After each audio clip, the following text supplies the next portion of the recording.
बहने आज भी उसको पता नहीं है। जब से बहुत दादा ने बताया मेनका मंगलसूत्र आपने पहना हुआ नहीं हो तो मैं नहीं पहनती हूँ, सिंदूर भरना अपनी संस्कृति में नहीं है तो मैं सिंदूर नहीं भरती हूँ। तो अपन खुद गुड़ खाते हो और दूसरों को कहते हैं कि भाई तू गुड़ मत खा, तो यह संभव नहीं है।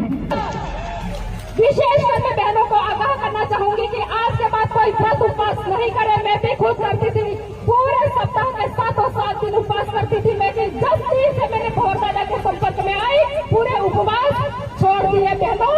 इसलिए इस मानसिक गुलामी से हमें बाहर निकलना होगा। बहुत बहुत धन्यवाद। देश के 4 राज्यों के 49 जिले को मिलाकर भील प्रदेश बनाने की मांग जोर पकड़ने लगी है। इस मांग को लेकर बांसवाड़ा के मानगढ़ धाम में आयोजित महारैली में राजस्थान, मध्य प्रदेश, गुजरात और महाराष्ट्र से हजारों की संख्या में आदिवासी समाज के लोग राजस्थान के बांसवाड़ा स्थित मानगढ़ धाम पहुंचे।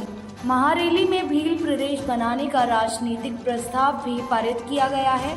इस मौके पर नेताओं ने कहा कि वह हिंदू नहीं है। इस रैली में कई सांसद, विधायक भी शामिल हुए। मानगढ़ धाम आदिवासियों का तीर्थ स्थल है। राजस्थान सरकार प्रदेश भील की मांग पहले ही खारिज कर चुकी है। बांसवाड़ा से भारत आदिवासी पार्टी के सांसद राजकुमार रोत ने कहा, भील प्रदेश की मांग नई नहीं है। बीजेपी पुरजोर तरीके से यह मांग उठा रही है। महारैली के बाद एक डेलीगेशन राष्ट्रपति व प्रधानमंत्री से प्रस्ताव के साथ मुलाकात करेगा। भील समाज की सबसे बड़ी संस्था आदिवासी परिवार सहित 35 संगठनों ने यह महारैली बुलाई थी। आदिवासी परिवार संस्था की संस्थापक सदस्य मेनका डामोर ने मंच से कहा, आदिवासी महिलाएं पंडितों के बताए अनुसार न चले। आदिवासी परिवार में सिंदूर नहीं लगाते, मंगलसूत्र नहीं पहनते। आदिवासी समाज की महिलाएं, बालिकाएं शिक्षा पर फोकस करें। अब से सब व्रत उपवास बंद कर दें। हम हिंदू नहीं हैं। आदिवासी परिवार संस्था चारों ओर राज्यों में फैली हुई है। मैं संचालक महोदय से, लेकिन मेरी बहनें आज भी उसको पता नहीं है। जब से बहुत दादा ने बताया मेनका मंगलसूत्र आपने पहना हुआ नहीं हो तो मैं नहीं पहनती हूँ, सिंदूर भरना अपनी संस्कृति में नहीं है तो मैं सिंदूर नहीं भरती हूँ। तो अपन खुद गुड़ खाते हो और दूसरों को कहते हैं कि भाई तू गुड़ मत खा, तो यह संभव नहीं है। तो मेरी बहनों को मैं कहना चाहूंगी, एक छोटा सा स्टोरी है बताना चाहूंगी। एक पंडित और पंडिताई थे, घर में कथा चल रही थी, तो मेरे जैसी एक अनभिज्ञ थी, वो चली गई तो उससे घर पे जाके जिद की कि मुझे भी कथा करवानी है। घर वाले ने मान लिया, कथा करवाई। और कथा में क्या होता है, उस महिला को, आदिवासी महिला को कुछ भी नहीं मालूम था। जैसे पंडित ने कहा वहाँ पर ये चरणामृत डालो, ओम स्वाहा, तो वो भी ऐसे बोलते हैं लेकिन कोई हरकत करते नहीं है। जैसे पंडित बोलता गया वैसे वो बहन करती गई। फिर पंडित को बहुत गुस्सा आया तो एक थप्पड़ उस आदमी को मार दी। तो वो तो था आदिवासी, उसने 2 थप्पड़ मारी, इसने 3 मारी तो उसको पूरा लाल चट कर दिया और ऐसे करते करते पूरे आंगन में चले गए। अब बेचारी वो मेरे जैसी औरत थी, वहाँ पर बैठी थी, उसको नहीं पता था क्या करना है।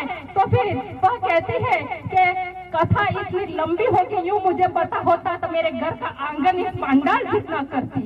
गजब हो गया, उसकी मति मारी गई, जबरदस्ती उसके दिमाग को गुलाम बनाया गया था। फिर ये सब हो गया तो पंडित वहाँ से रवाना हो जाता है।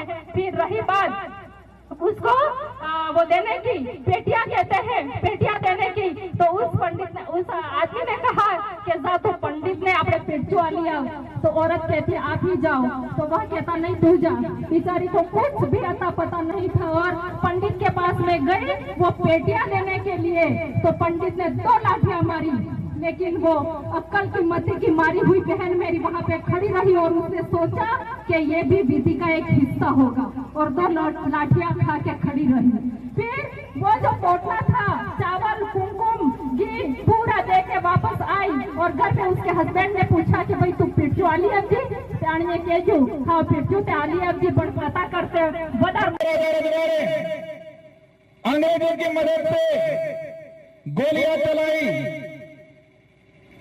और इस नरसंहार में इस पहाड़ी पे महिलाएं भी थी, बच्चे भी थे, बड़े बुजुर्ग भी थे, जवान भी थे। और एक ही दिन में अगर 1500 लोग, 1500 के करीब लोग एक साथ मरते हैं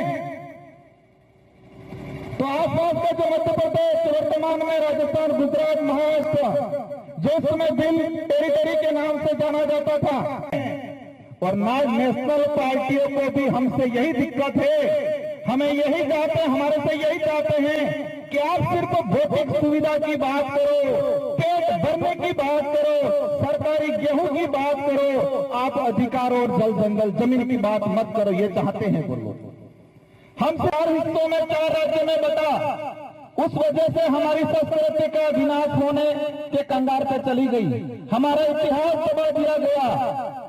और हमारा जो भौगोलिक क्षेत्र है, इस भौगोलिक भूखंड के अंदर जो खनिज है, उन खनिजों को निकाल के 4 राज्यों का राजकोष में जमा किया और आदिवासियों को इसका फायदा आज तक नहीं मिला। ताज़ा खबरों से जुड़े रहने के लिए हमारे चैनल को सब्सक्राइब करें और बेल आइकन को दबाना ना भूलें, ताकि हर खबर की नोटिफिकेशन आपको मिलती रहे।